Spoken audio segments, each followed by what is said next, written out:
హైదరాబాద్ పరిసరాల్లో జలవనరులైన చెరువులను కుంటలను కాపాడటమే లక్ష్యంగా పనిచేస్తున్నామని హైడ్రా కమిషనర్ రంగనాథ్ చెప్పుకొచ్చారు. తెల్లాపూర్ సమీపంలోని మేళ్ల చెరువును ఆయన సందర్శించారు. మేళ్ల చెరువు కబ్జాకు గురవుతుందని కొందరు స్థానికులు హైడ్రా దృష్టికి తీసుకెళ్లడంతో స్పందించిన హైడ్రా కమిషనర్ రంగనాథ్ బుధవారం సాయంత్రం చెరువును సందర్శించారు. కబ్జాకు గురైన చెరువును కాపాడతామన్న రంగనాథ్ చెరువు పరిధిని పూర్తి సర్వే చేసి ప్రభుత్వానికి నివేదిక సమర్పించి చర్యలు తీసుకుంటామని రంగనాథ్ స్పష్టం చేశారు. చెరువులు కుంటల్ని కాపాడడమే హైడ్రా ధ్యేయమని స్పష్టం చేశారు రంగనాథ్.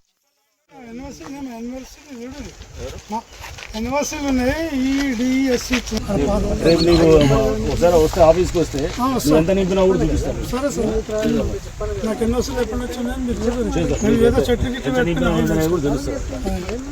నింపి పెట్టి కూడా వేస్ట్ అంటే నేను మొత్తం కప్పెడుతున్నాను. ఆల్రెడీ ఫ్రెంచ్ కొట్టింది సార్.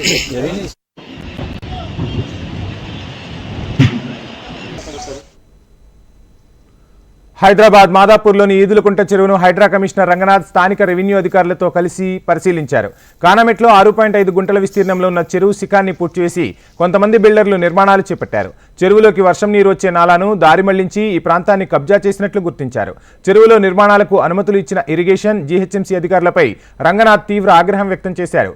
కూకట్పల్లి, షేర్లింగంపల్లి రెవెన్యూ సరిహద్దుల్లో ఉన్న ఈదులకుంట చెరువును సర్వే చేసి సరిహద్దులు గుర్తించే వరకు ఎలాంటి నిర్మాణాలు చేపట్టకుండా చూడాలని అధికారులను ఆదేశించారు.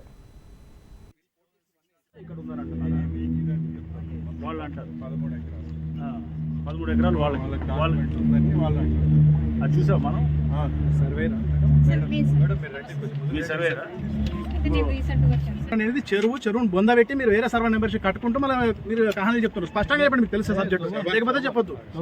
చెరువును బొంద పెట్టుకుంటే ఎట్లా మాట్లాడతారు మీరు? సర్వే కూడా ఇక్కడ లోకల్ సర్వే మీరు వేరే టీం కూడా పెడతాం, పెట్టి మనం చెక్ చేస్తాం. కట్టుకుంటూ మళ్ళీ మీరు కహానీలు చెప్తారు. స్పష్టంగా చెప్పండి, మీకు తెలుసు సబ్జెక్ట్, లేకపోతే చెప్పొద్దు. చెరువును బొంద పెట్టుకుంటే ఎట్లా మాట్లాడతారు మీరు? సార్ ఒకటి 25 పనిచేస్తున్నారు ఇక్కడ. దీనికి 1000